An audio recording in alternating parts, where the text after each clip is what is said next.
So I'm speaking, I guess, from my experience with primary industries, with the farming community. I guess within that farming community, I think an important first point is that iteration is fairly tight. So people are always responding. So adaptation is something they are doing naturally all the time. They may or may, they're very unlikely to call it adaptation, but it's just something that they're doing. They're responding in a whole lot of ways. How do we do that better and so on? I guess one we talk about two things. One is it's hard to think about the future. We can remember the future. We've had droughts, we've had heat events. There's a whole lot we can learn about how we use that. We can also visit the future. We can move to a location that's, we can go and visit somewhere that's going to be warmer and drier than where we are and learn from that. So I think those are some ways that we can implement and learn from other people.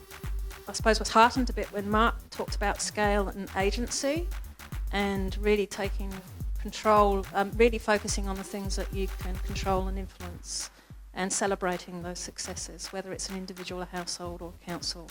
So really being more, capturing more of the positive stories and the optimism and things of hope, and rather than focusing on all of the challenges, I suppose being realistic about the challenges, but actually celebrating the things that are achieved. Yes, but I mean, many of us would be familiar with the mantra in South Australia at the moment, which is opportunity is basically about jobs. It's about growing the economy and it's about jobs. And I think the challenge for a lot of us here is thinking, what are the jobs that will result from us taking on this adaptive, or taking the challenge on of climate adaptation?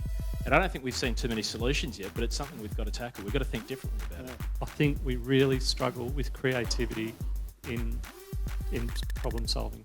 So we've run lots and lots and lots and lots of community workshops and days. You know, like I said before, 400 and something, 50 days.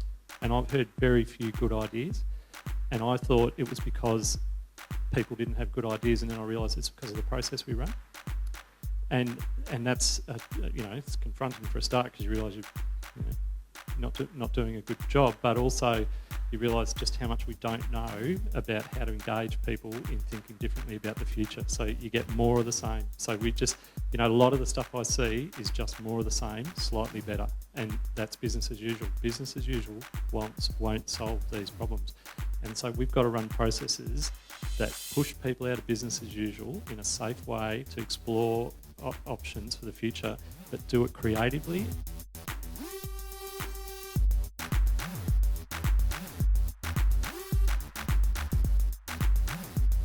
If you look back at the Millennium Drought, the rice growers essentially ran out of water. There was no water being allocated for them.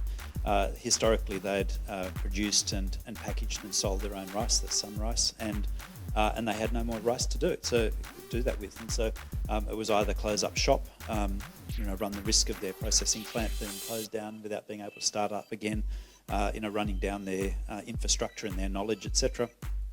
Because no one knew how long the drought was going to go for.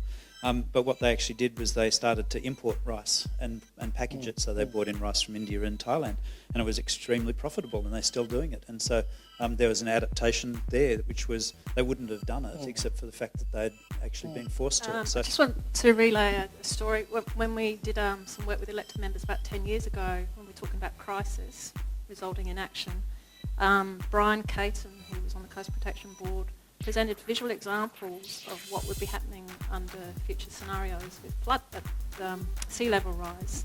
And it was really evident that was a moment when people saw it graphically, not in 3D, but it was a visual of what the pending future would be under projected futures. That led to real commitments in policy.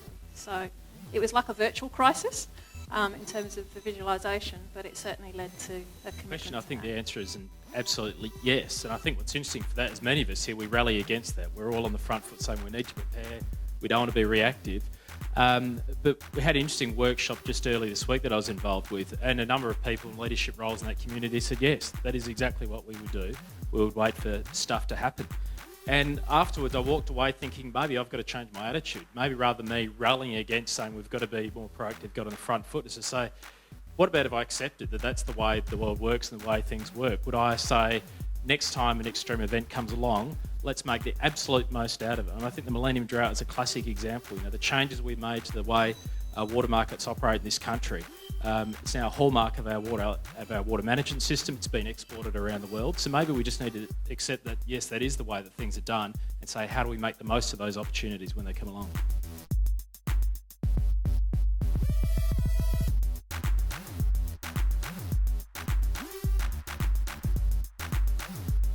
I think we're going to be more successful when we can see evidence that we've got effective capacity, particularly the social capacity to deal with things, where we can look at strategic preparedness. So, for example, plans to deal with extreme events, where we have sort of institutional arrangements which are actually supportive of adaptation, where we have options available for people and understanding of what the pros and cons of those options are, and where we see reduced signal from particular climate events and reduced disruption from particular climate events.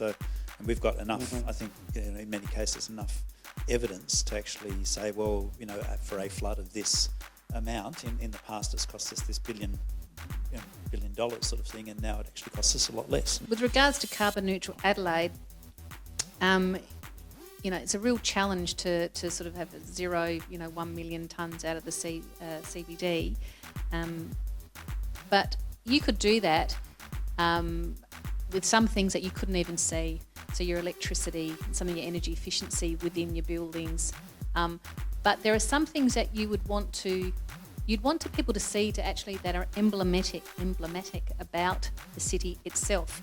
And that does make people feel differently. So people sort of feel like, yes, I've done something, or so there's more trees, or there's something they can see. There might be recycling bins more on Grenville Street or something like that, which actually might not really reduce your emissions hardly at all. But there's something about it that demonstrates or illustrates some action.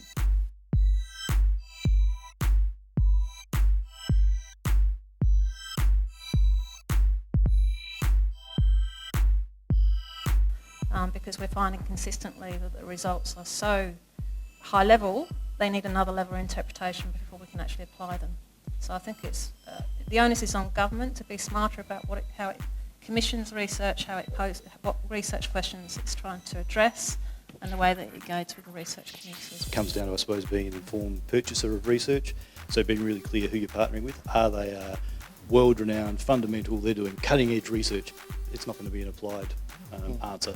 So be careful who you partner with, be really clear what it is you want out of it, and the level of uncertainty and risk that you're willing to manage, and also be clear about what it will actually take to do that work. So quite often I see government going to sort of the research sector and going, we've got 10 grand, give us something. It's like, we can do something for 10 grand. The amount of uncertainty around that is 100%.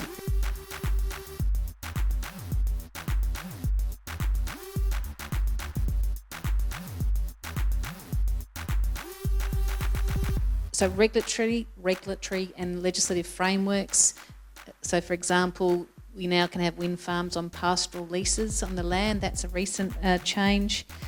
Leadership, using our procurement levers for buying electricity, or if we're building major new roadways, that we have water-sensitive urban design and green infrastructure as part of the things that we do as business as usual.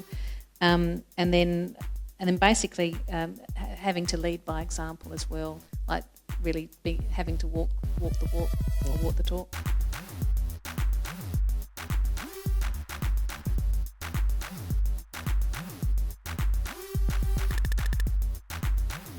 I guess for South Australia, one of the really big issues is our dependence on water for irrigation. We have tended to go down the pathway of perennial agriculture for water as opposed to annual agriculture, and the Millennium Drought showed us that nothing is more vulnerable to a hydrological drought than perennial agriculture. That makes sense? So in one sense, in the past, you would have thought a drought, that's what happens out in the in a dry region, but obviously this was the Millennium Drought was an irrigation drought. And so the vulnerability of perennial agriculture, which we have a big stakes in, and we're putting a lot of almond trees in and other things and so on, how that will all handle another drought is an interesting point. I think the success of water trading is a really is a counter to that. I mean, and the fact that Australia has a real water trading is an important success. It's something that we should celebrate as well. Probably in Australia, on average, we've got more of the risk factor coming out of climate change than the opportunity side of things. But it's really appropriate to actually think about the opportunity side, which was sort of the question. And one example is where you had high rainfall grazing in the past, so it was too wet during the winter to actually put in a crop as the rainfalls declined, and that was what was shown up earlier. Then in fact it's become suitable for putting in a crop, and crops give you a higher gross margin, so you actually swap to cropping. So in that circumstance, reductions in rainfall are actually a benefit, and whereas in other circumstances, reductions in rainfall where water's limiting is not a benefit. So it depends on where you are and what you do and when it happens. And so, I think you always got to think about the opportunity.